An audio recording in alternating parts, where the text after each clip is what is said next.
अस्सलाम वालेकुम स्टूडेंट्स।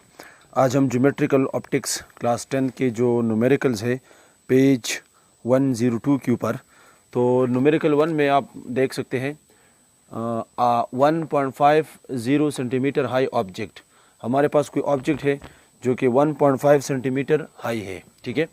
तो हम कह सकते हैं कि height of the object 1.5 centimetre. Solution में जो हम गिवन डेटा निकालते हैं तो इधर से हमें पता चला कि जो ऑब्जेक्ट है वो कितना हाई है, 1.5 सेंटीमीटर हाई है। तो ये हाइट ऑफ द ऑब्जेक्ट हमें गिवन है।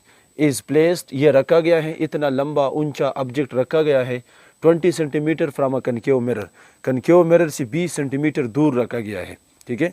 तो 20 सेंटीमीटर दूर रखा गया है और ऑब्जेक्ट रखा गया है, तो इसको हम ऑब्जेक्ट डिस्टेंस कह सकते हैं। तो मैंने इसको D0 distance of the object और 20 सेंटीमीटर फासले पर है फ्रॉम अ कनकेव मिरर, ठीक है। With the radius of curvature 30 centimetre. तो इस कनकेव मिरर का रेडियस ऑफ कर्वेचर 30 सेंटीमीटर है। तो अगर आपने फोकल लेंथ बनाना है तो हम क्या करते हैं, रेडियस ऑफ कर्वेचर को हम हाफ कर देते हैं। और हमें पता है कि हमारे पास रेडियस ऑफ कर्वेचर हमेशा अगर आप 2 करोगे तो हमें फोकल लेंथ मिलेगा, या अगर आप फोकल लेंथ को डबल करोगे तो आपको रेडियस ऑफ कर्वेचर मिलेगा।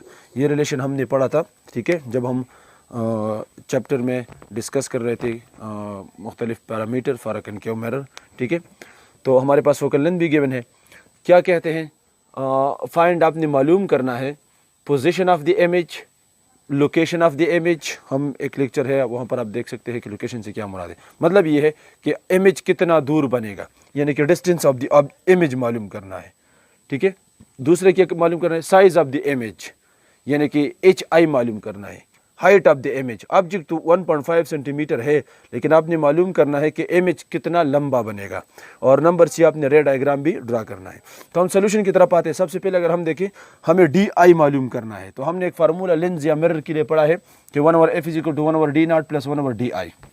ये फोकल लेंथ है, और यहाँ पर अगर हम देखें तो हमें फोकल लेंथ गिवन है 1/D0। ये डिस्टेंस ऑफ द ऑब्जेक्ट है, यहाँ पर डिस्टेंस ऑफ द ऑब्जेक्ट भी गिवन है 1/DI। तो हमें DI मालूम नहीं है। तो इन 3 वेरिएबल में से अगर हमें 2 वेरिएबल गिवन है तो हम आसानी से तीसरा वेरिएबल मालूम कर सकते हैं। तो आप क्या कर लें, 1/f के ये जो 1/D0 है, आप इसको यहाँ पर जो पॉजिटिव साइन है इसको आप इस तरफ लेके आए तो माइनस हो जाएगा 1/f अपने जगह पे।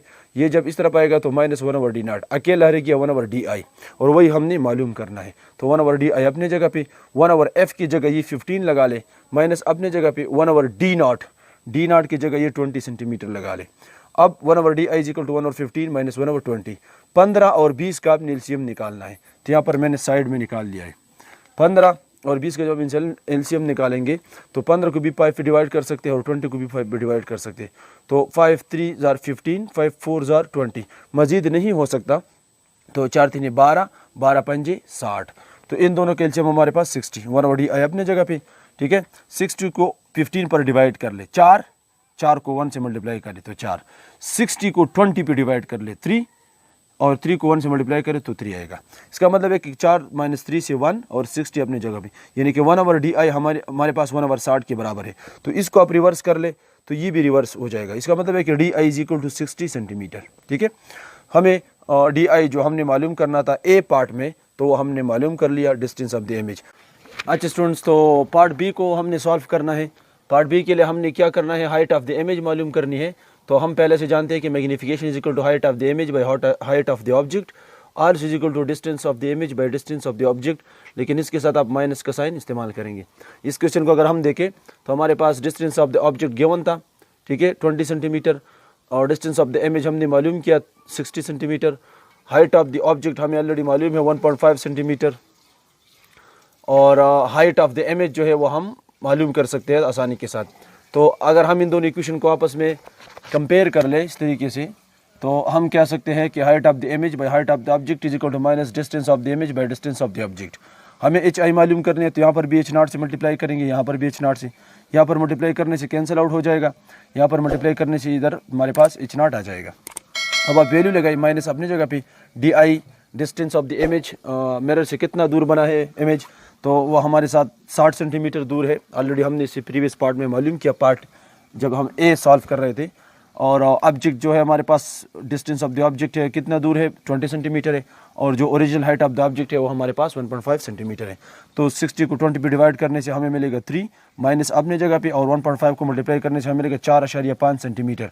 और माइनस का मतलब ये होगा, अगर हाइट ऑफ द इमेज के साथ माइनस का साइन है तो इसका मतलब ये होगा कि जो इमेज हमारे पास बनेगा वो 1.5 से 4.5 तक इतना ज़्यादा, मतलब आप कह सकते हैं कि 3 गुना ज़्यादा मैग्नीफाई इमेज बनेगा। और माइनस का मतलब है कि इन्वर्टेड बनेगा, मतलब जो इमेज होगा वो हमारे पास अगर ऑब्जेक्ट आपने सीधा रखा है तो इमेज हमारे पास जो बनेगा वो इन्वर्टेड होगा। हम सी पार्ट हल करने जा रहे हैं, जिसमें हमारे पास एक कनकेव मिरर है जिसका यहाँ से लेकर यहाँ तक फोकल लेंथ है जो कि 15 सेंटीमीटर है, और हमें बताया गया है यहाँ से लेकर सी तक जो रेडियस कर्वेचर है, रेडियस ऑफ कर्वेचर वो 30 बन जाएगा, और यहाँ पर 15 3 45 और यहाँ पर 15 4 60।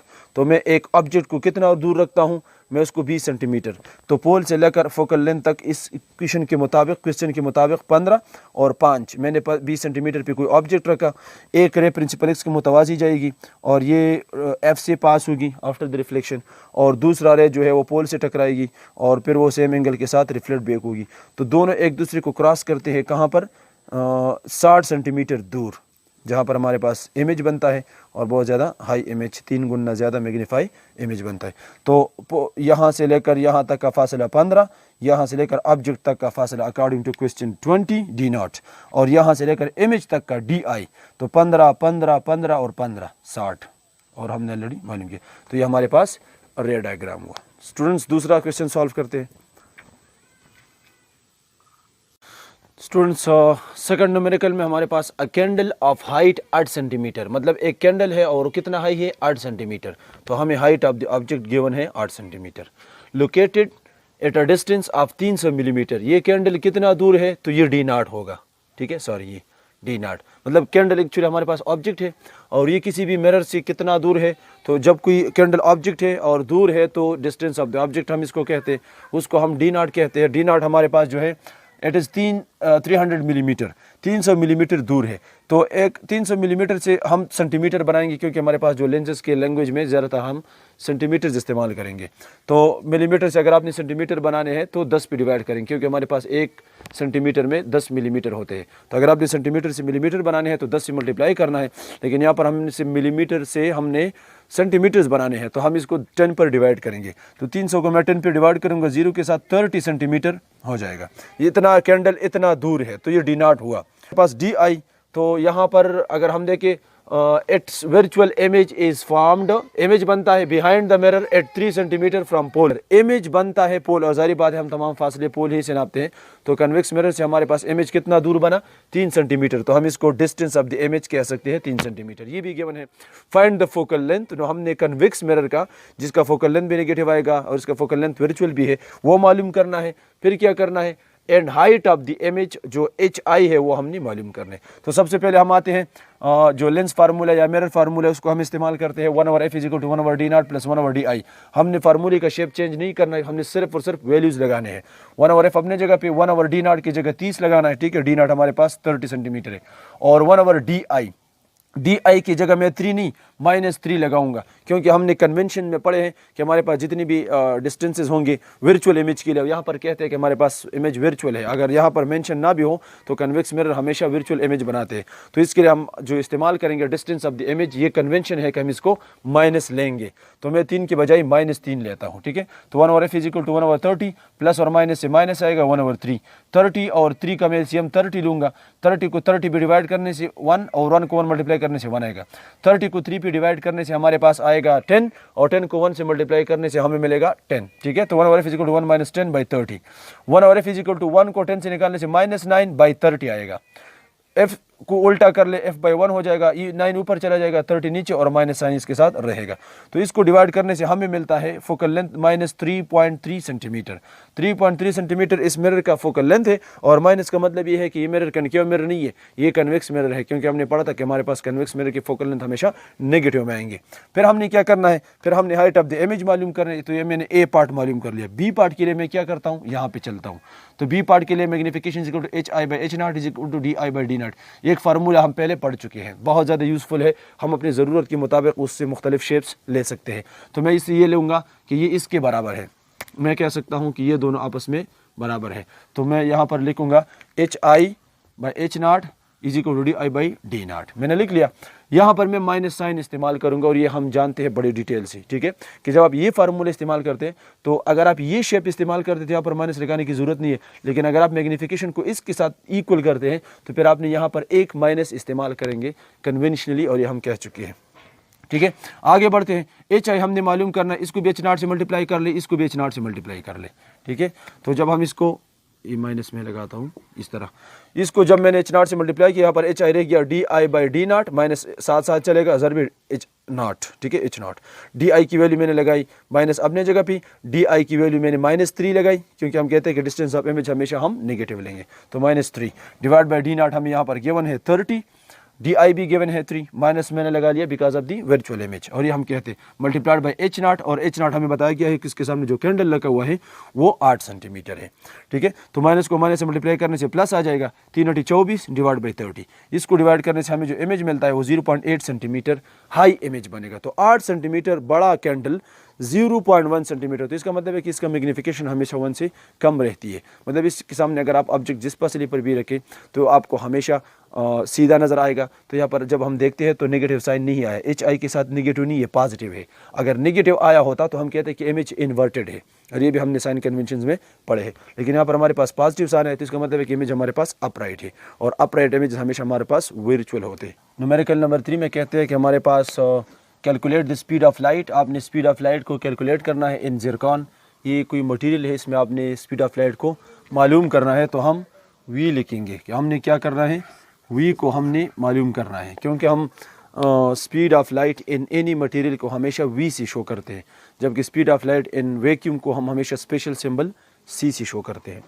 तो हमने speed of light in zircon, तो ज़िरकॉन हमारे पास स्पेस नहीं है, कोई मटेरियल है, तो उसमें हमारे पास स्पीड ऑफ लाइट को हम V से शो करेंगे, और वही हमने कैलकुलेट करना है, तो हमें वही चाहिए, ठीक है। अननोन है वो मालूम करना है। विद इंडेक्स ऑफ रिफ्रैक्शन, इस मटेरियल का, इस ज़िरकॉन का जो रिफ्रैक्टिव इंडेक्स है वो N is equal to given है 1.923, यूनिट इसका नहीं है, और ये हमारे पास actually speed of light in space divide by speed of light in zircon. तो इसको जब आप डिवाइड करेंगे तो इससे आपको ज़िरकॉन का रिफ्रैक्टिव इंडेक्स मिलेगा। इस चैप्टर में हमने पहले पढ़ चुके हैं। हमने एक और इन्फॉर्मेशन भी हम रखते हैं कि हमारे पास जो स्पीड ऑफ लाइट है स्पेशल सिंबल C से हम रिप्रेजेंट करते हैं in vacuum, that is 3 × 10⁸ metre per second. ये भी हम जानते हैं, ठीक है। तो अब हम बड़े आसानी से उसको सॉल्व करते हैं। हमें पता है कि स्पीड जो हमारे पास रिफ्रैक्टिव इंडेक्स है किसी भी मटेरियल का, उसको हम जब डिफाइन करते हैं तो speed of light in vacuum divide by speed of light in that material. यहाँ पर अगर हम देखें तो हमारे पास N गिवन है ज़िरकॉन का, speed of light in vacuum भी हमें याद है, हम V को कैलकुलेट कर सकते हैं। लिहाजा इस फार्मूले में इसमें हमारे पास 3 वेरिएबल्स हो और इसमें हमारे पास 2 गिवन हो और तीसरा अननोन हो, तो हम इसको इसके ऊपर वर्कआउट कर सकते हैं और कैलकुलेट कर सकते हैं। तो आइए इसको दोनों साइड को हम V से मल्टीप्लाई करते हैं तो हमारे पास बन जाएगा NV। यहाँ पर मल्टीप्लाई करने से ख़त्म हो जाएगा, C अकेला रह जाएगा। अब हमने क्या करना है, V को कैलकुलेट करना है, तो इसको भी N पर डिवाइड करो और इसको भी N पर डिवाइड करो, तो इसका मतलब होगा V is equal to C/N, ठीक है। अब हमने C की वैल्यू लगानी है और फिर N की वैल्यू, तो C की वैल्यू हमारे पास 3 × 10⁸, और जो N की वैल्यू है वो मैं लगाऊंगा 1.923, ठीक है। तो आपने क्या करना है, आपने सिर्फ ये जो 10⁸ है उसको आपने कुछ भी नहीं कहना, 10⁸ को वैसे ही रहना है, और जो आपके पास 3 का हिस्सा है वो आपने इसके ऊपर डिवाइड करना है, बाकी कुछ भी आ जाए उसको 1 × 10⁸ उसके साथ लिखना है।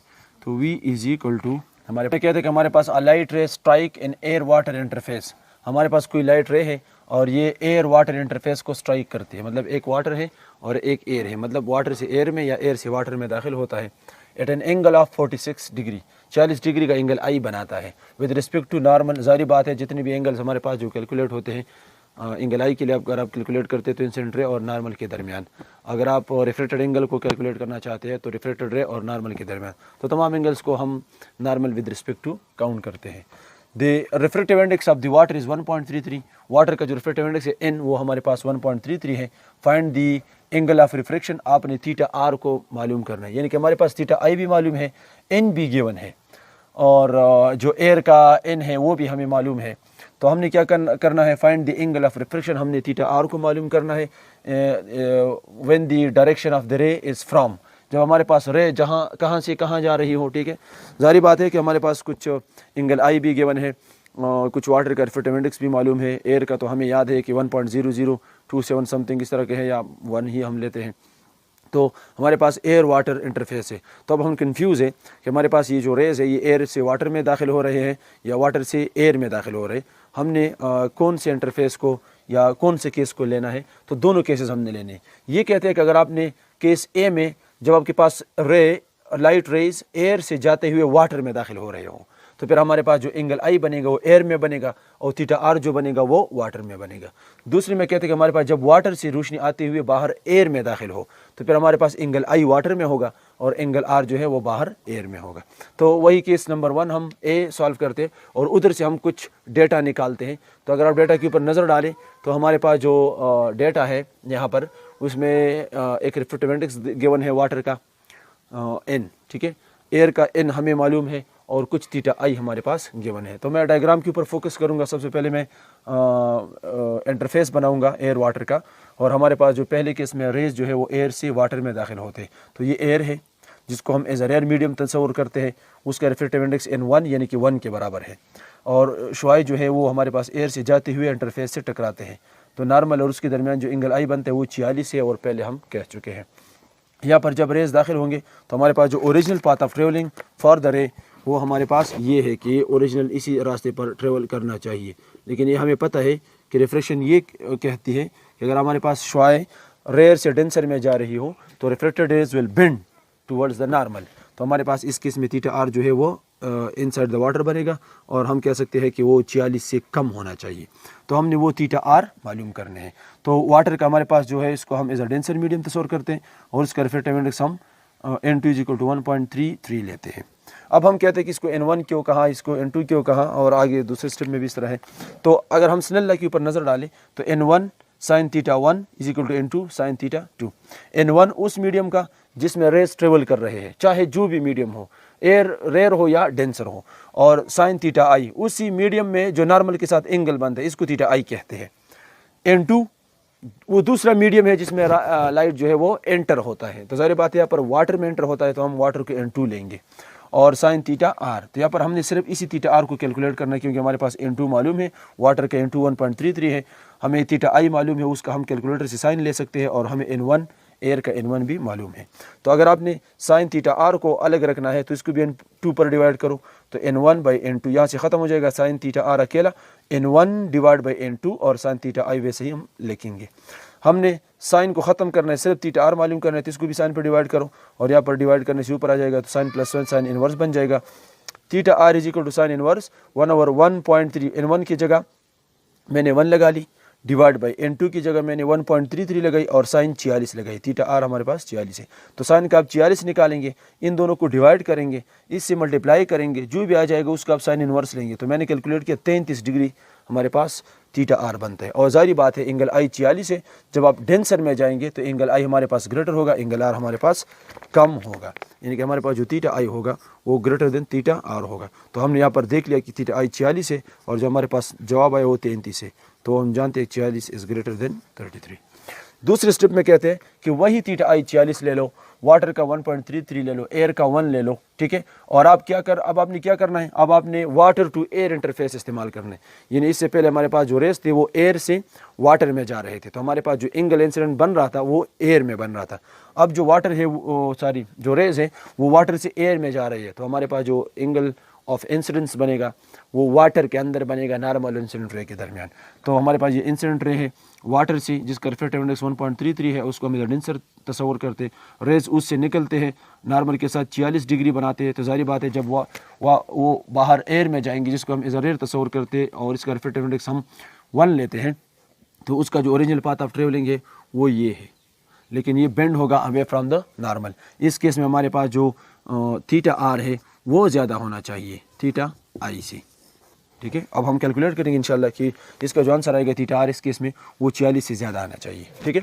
अब ये सवाल राइज होता है कि हम n1 कौन लेंगे, N2 कोण लेंगे। जिस मीडियम में आप ट्रेवल कर रहे हैं, तो स्नेल लॉ में हमारे पास जो N1 और N2 इस्तेमाल होता है, तो आप जिस मीडियम में ट्रेवल कर रहे हैं या लाइट जिस मीडियम में ट्रेवल कर रही है वो 1 और थीटा आई या थीटा 1, और जिस मीडियम में हम दाखिल होंगे या रेज दाखिल हो रहे हैं उसका N2 लेंगे और थीटा उसका हम थीटा 2 या थीटा आर लेंगे। तो 1 और 2 का मसला हमारे पास यहाँ पर क्लियर है और स्नेल लॉ इसको बहुत बेहतर तरीके से सॉल्व करता है।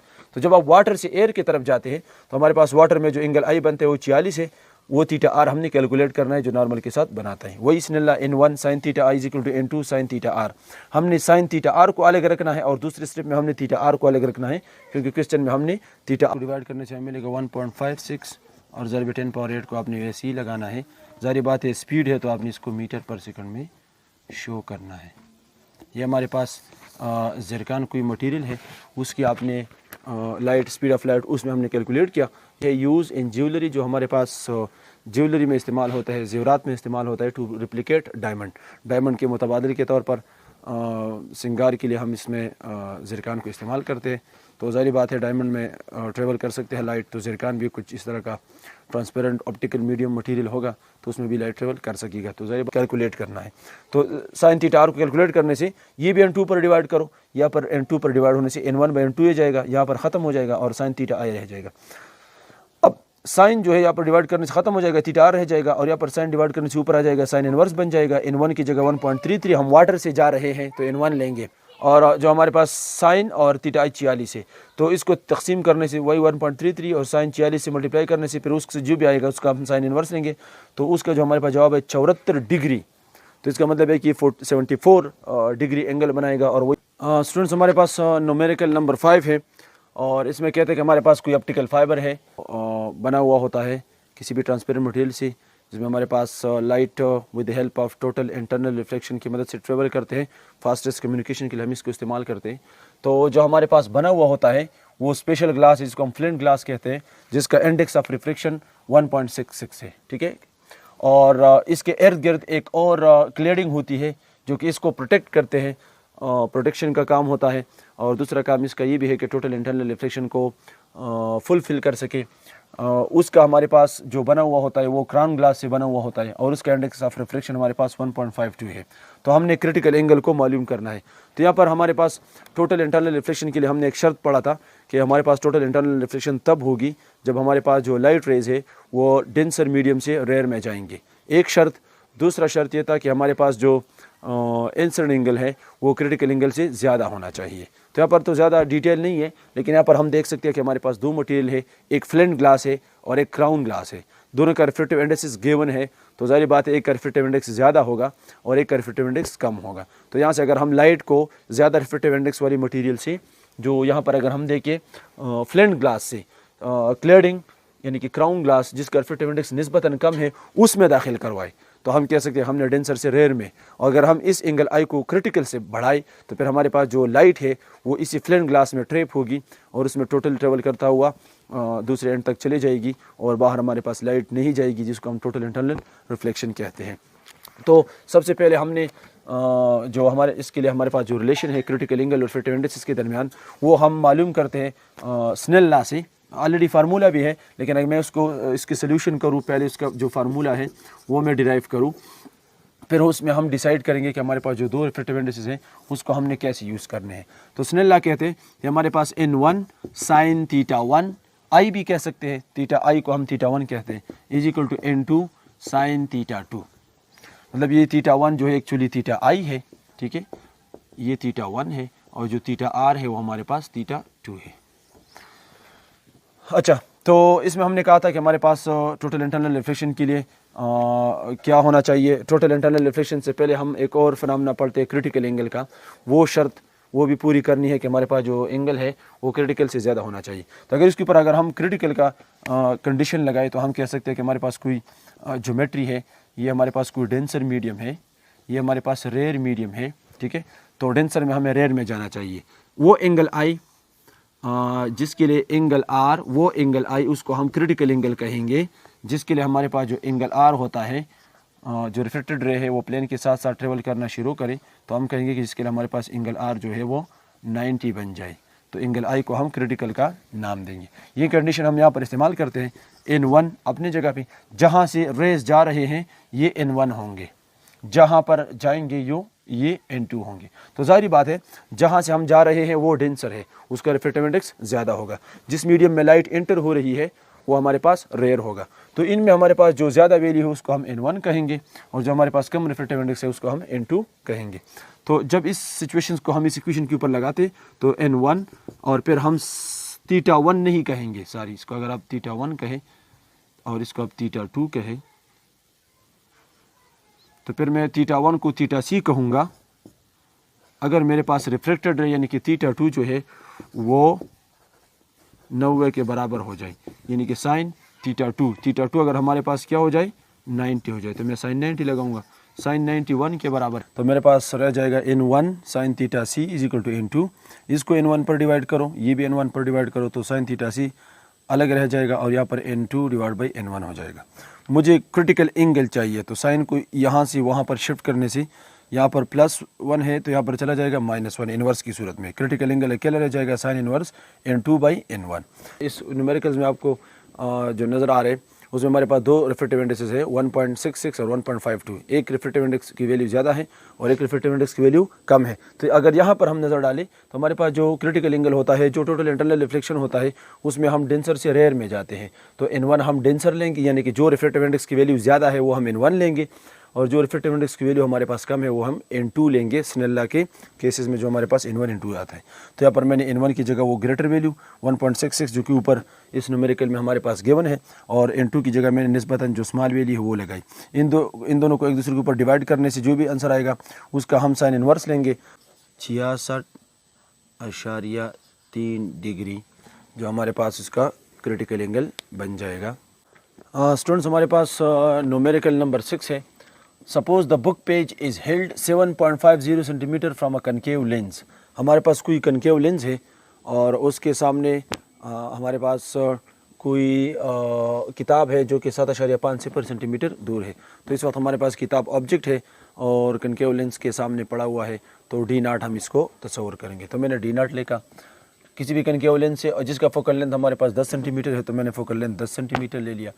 और फिर हमारे पास कनकेव लेंस के बजाय एक और लेंस है जिसको हम कन्वेक्स लेंस कहते हैं, उसके सामने ये किताब पड़ा है, इतना ही दूर है, लेकिन उसका फोकल लेंथ हमारे पास -10 सेंटीमीटर है। तो आपने दोनों केसेस में मैग्नीफिकेशन मालूम करनी है।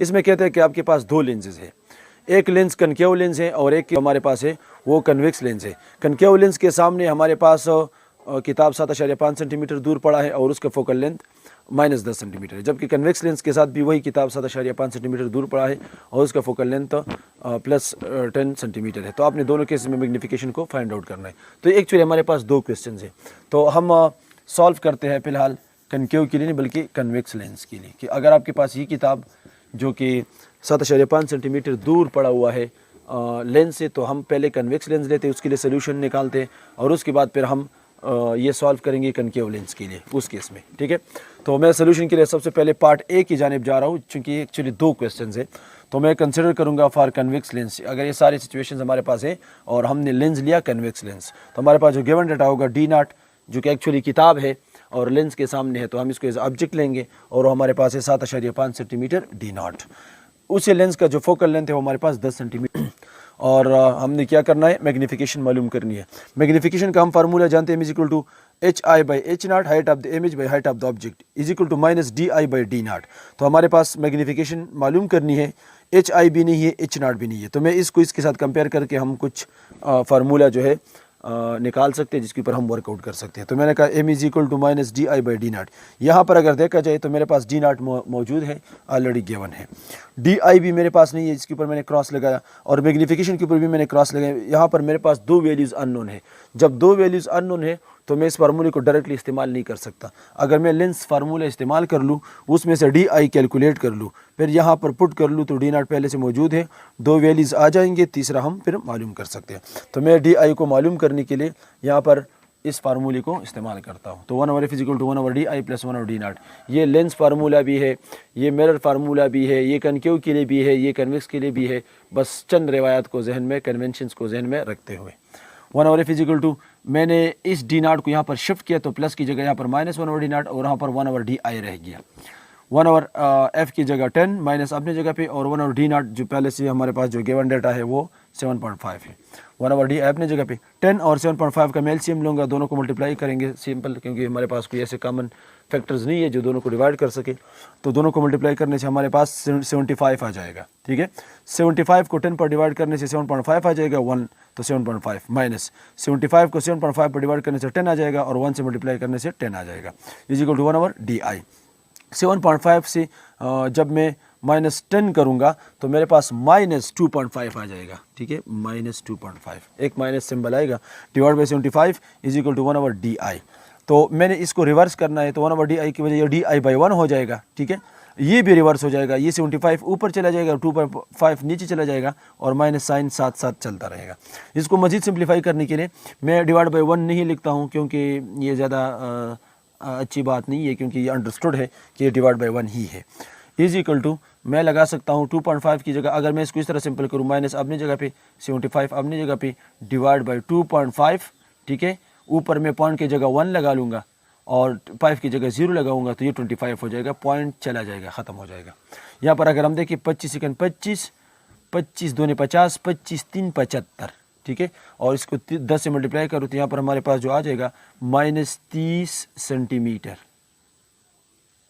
ये मेरे पास डी आई आई है। ठीक है, तो एक इन्फॉर्मेशन हमारे पास और सामने आ गई। अगर हम इसको यहाँ पर लगा लें तो हम कह सकते हैं कि पुट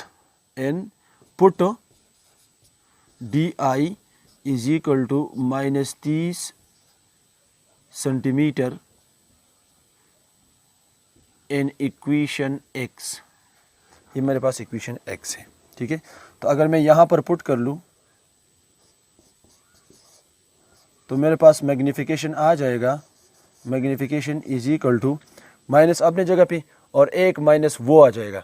यहाँ पर माइनस का मतलब क्या है, इस केस में हमारे पास जो हमारे पास डी आई जो माइनस आ गई, इसका मतलब ये हुआ कि हमारे पास जो इमेज है वो वर्चुअल बन गया। और बिल्कुल सिंपल सी बात है, यहाँ पर हम देखें कि ऑब्जेक्ट को हमने 7.50 सेंटीमीटर के फासले पे रखा, जबकि इसका फोकल लेंथ हमारे पास 10 सेंटीमीटर है। तो इसका मतलब है कि हमारे पास जो ऑब्जेक्ट है वो ऑप्टिकल सेंटर और फोकल लेंथ, यहाँ से लेकर फोकल लेंथ जो फासला है वो 10 सेंटीमीटर है ये, और मैंने ऑब्जेक्ट को यहाँ पर कहीं पे रखा है। तो इस केस में हमारे पास जब आप ऑब्जेक्ट को फोकल लेंथ और ऑप्टिकल सेंटर के दरमियान रखते हैं तो इस तरफ आपके पास इमेज नहीं बनेगा, इस तरफ बनेगा वापस। जो हम कह सकते हैं कि हमारे पास जो इमेज बनेगा वो रियल नहीं होगा, वो इमेज हमारे पास जो बनेगा रियल नहीं होगा। तो माइनस से ये अंदाज़ा चलता है कि डी आई जो हमारे पास माइनस आ गई, माइनस 30 सेंटीमीटर। तो इसका मतलब है कि हमारे पास जितने भी वर्चुअल इमेजेस है उसके डिस्टेंसेस को हम नेगेटिव लेते हैं, तो ये नेगेटिव आ गई।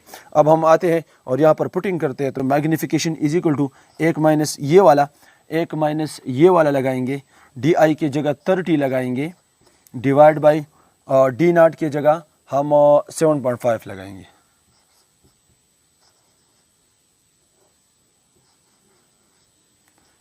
तो ये माइनस के साथ ख़त्म हो जाएगा, ये प्लस आ जाएगा 4 सेंटीमीटर। ठीक है, तो ये हमारे पास मैग्नीफिकेशन हो गई कि हमारे पास जो ऑब्जेक्ट होगा वो 4 गुना मैग्नीफाई हो जाएगा। यानी कि अगर ये पहले 1 सेंटीमीटर था तो अब ये 4 सेंटीमीटर नजर आएगा। पहले अगर आपके पास ये 10 सेंटीमीटर था तो अब ये 10 4 यहाँ पर मैग्नीफिकेशन 4 और उसके सामने हमारे पास जो सिंबल आया वो प्लस है। तो इससे ये भी पता चलता है कि हमारे पास जो इमेज बन जाएगा वो हमारे पास अपराइट होगा। और हमें ये मालूम है कि जितनी भी वर्चुअल इमेजेस है वो हमेशा अपराइट होते हैं और जितनी भी रियल इमेजेस है वो हमेशा इन्वर्टेड होते हैं। सेम न्यूमेरिकल का हमारे पास बी पार्ट है कि हमारे पास अगर कोई ऑब्जेक्ट 7.5 सेंटीमीटर किसी कनकेव लेंस के सामने पड़ा हो, तो मैंने सबसे पहले कन्वेक्स लेंस को सॉल्व किया और अब मैं कनकेव को सॉल्व करने जा रहा हूँ, जो कि मैग्नीफिकेशन नहीं करता ज़्यादातर। तो यहाँ पर हम देखिए हमारे पास magnification is equal to h i by h naught is equal to minus d i by d naught. तो अगर हम देखें magnification d i by d naught कुछ डेटा अवेलेबल है तो मैं ये दोनों ले लूँगा। Magnification is equal to minus d i by d naught. अगर यहाँ पर मैं देखूँ तो मैग्नीफिकेशन मैंने मालूम करना है व्हाट इज़ मैग्नीफिकेशन, तो उसके ऊपर मैंने क्रॉस लगाया, मालूम नहीं है।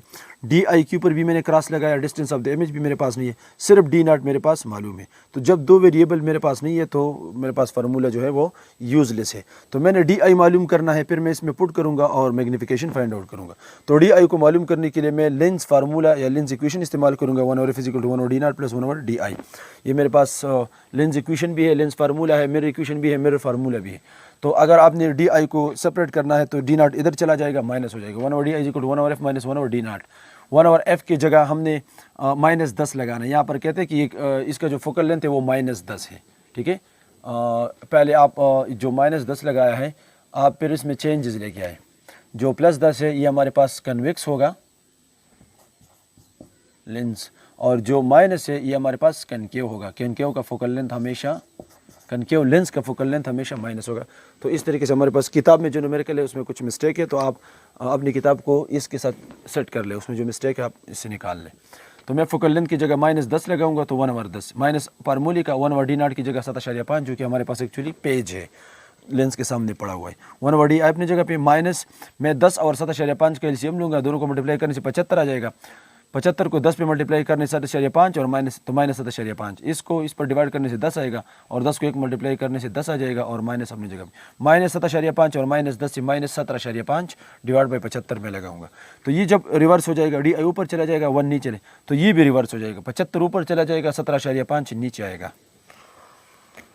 एक मिस्टेक मैंने की है, 17.5,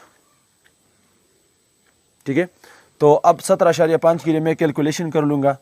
मेरे पास जो ये रिज़ल्ट्स मैंने लगाए हैं इसमें अब मिस्टेक है, क्योंकि मैंने इसको 7 पर डिवाइड किया था, तब मेरे पास इसमें मिस्टेक आ जाएगा।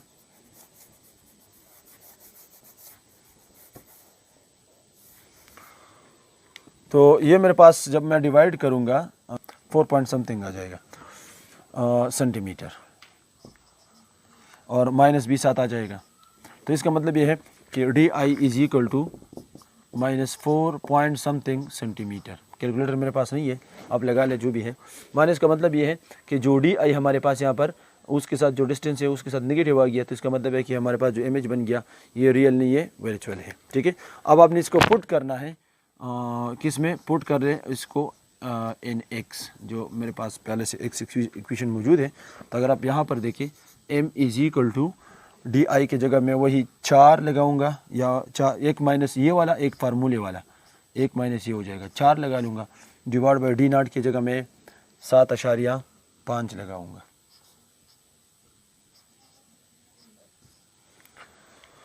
तो डिवाइड करने से हमारे पास माइनस माइनस प्लस हो जाएगा। तो ये एक और सबूत है कि हमारे पास जो इमेज है वो प्लस है, यानी कि अपराइट है, इन्वर्टेड नहीं है। 0.571, 0.571 कोई यूनिट नहीं है, ये सिंपल मैग्नीफिकेशन है।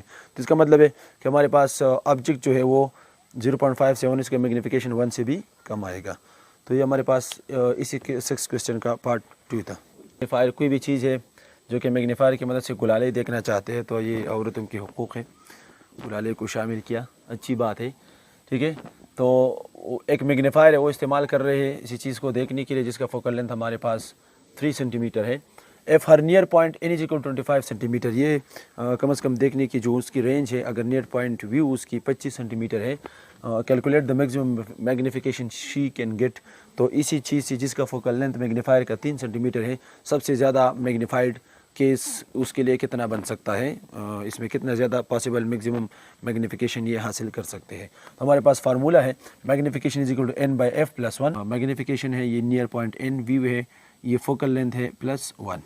तो यहाँ पर अगर हम देखें तो n हमारे पास ऑलरेडी मौजूद है 25, डिवाइड बाई इसका फोकल लेंथ हमें गिवन है 3 सेंटीमीटर +1। तो इसको मैंने डिवाइड करने से हमारे पास जो रिजल्ट है 8.33, पास जो जवाब आएगा 9.33, यानी कि ये 9.33 गुना ज़्यादा किसी भी ऑब्जेक्ट को इस लेंस की मदद से, मैग्नीफायर की मदद से ज़्यादा मैग्नीफिकेशन ये ज़्यादा से ज़्यादा हासिल कर सकते हैं। अच्छा स्टूडेंट्स, हमारे पास एक और न्यूमेरिकल है। अ telescope has a magnification is 40। कोई टेलीस्कोप है जिसका मैग्नीफिकेशन हमारे पास 40 गुना है, एंड लेंथ ऑफ 12, और उसका जो लेंथ है जो टेलीस्कोप का फोकल, जिसमें हमारे पास 2 लेंसेज होते हैं, आई पीस होता है और ऑब्जेक्टिव लेंस होता है, तो दोनों का फोकल लेंथ को हम लेंथ ऑफ द डिवाइस कह सकते हैं। तो हमारे पास 1230 मिलीमीटर है। व्हाट आर दी, आपने फोकल लेंथ ऑब्जेक्टिव लेंस का मालूम करना है और आई पीस का मालूम करना है। तो हम जानते हैं हमारे पास कि जो लेंथ होता है डिवाइस का वो ऑब्जेक्टिव का और आई पीस का जितनी भी फोकल लेंथ है उससे हमारे पास डिवाइस की जो लेंथ है वो बन जाता है। और हम जो हमारे पास टेलीस्कोप है उसके सेंस में हमारे पास जो मैग्नीफिकेशन है वो f0/fe के बराबर है। तो अगर मैं उसी f0 मालूम करूँगा तो ये भी fe से मल्टीप्लाई करूँगा, ये भी यहाँ पर ख़त्म हो जाएगा f0, ये हमारे पास होगा मैग्नीफिकेशन टाइम्स fe। मैग्नीफिकेशन की जगह मैं अगर इसको उठा लूँ, f0 की जगह ये वैल्यू मैं उठा लूँ यहाँ पर लगा लूँ तो मेरे पास हो जाएगा L = f0 की जगह मैं लगाऊंगा mfe + fe। इसमें से fe कॉमन निकालूंगा, इधर m रह जाएगा, इधर 1 रह जाएगा। तो मैग्नीफिकेशन ऑलरेडी में L की जगह 1230 × 10⁻³ जो कि हमारे पास गिवन है, ये मेरे पास डिवाइस की लेंथ है टेलीस्कोप की, 40 मैग्नीफिकेशन है +1, ठीक है। तो ये हमारे पास 41 आ जाएगा फिर, और ये fe में लगाऊंगा, ये मेरे पास 41 आता है, ठीक है। तो 40 से 8 कर ले तो 41 हो जाएगा। तो इसको फिर हम डिवाइड करते हैं 41 के ऊपर, तो मेरे पास क्या होगा 1230 × 10⁻³ मीटर = m की जगह 40 + 1 fe। तो ये हमारे पास 41 fe हो जाएगा, और ये हमारे पास उसी तरह 1230 × 10⁻³ मीटर साथ साथ हम चलाएंगे, ठीक है। अब हमने क्या करना है, fe मालूम करना है, तो इसको भी 41 पर डिवाइड करो, इसको भी 41 पर डिवाइड करो, तो 41 पर डिवाइड करने से fe अकेला रह जाएगा। 1230 को जब 41 पर डिवाइड करेंगे तो हमारे पास 31 आता है।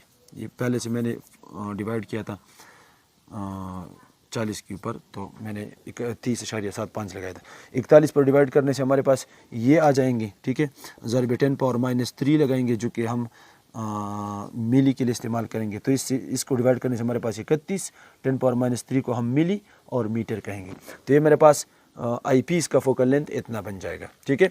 अब मैंने क्या करना है, अब मैंने ऑब्जेक्टिव का फोकल लेंथ मालूम करना है, f0 मालूम करना है। तो इधर आ जाए, ये मैंने लगा लिया L अपनी जगह पे, fe अपनी जगह पे, f0 अपनी जगह पे। अब L मालूम है 1230 × 10⁻³, ठीक है, और मैंने fe भी मालूम कर लिया जो कि मेरे पास 31 है, ठीक है, 30 या 31 है, जो ऑलरेडी पहले मैंने मालूम की है।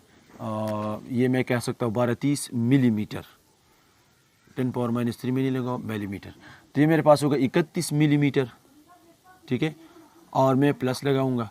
तो अब मैंने f0 मालूम करना है, तो 31 इस तरफ चला जाएगा जो कि माइनस हो जाएगा। तो 1230 से जब 30 31 निकालेंगे तो राउंड अबाउट हमारे पास 1200 मिलीमीटर जो है ये हमारे पास f0 आ जाएगा।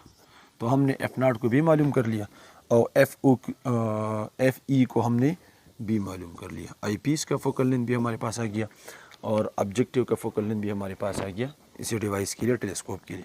स्टूडेंट्स का साइंस से रिलेटेड प्रॉब्लम्स का सलूशन सिर्फ शासिब एकेडमी पर।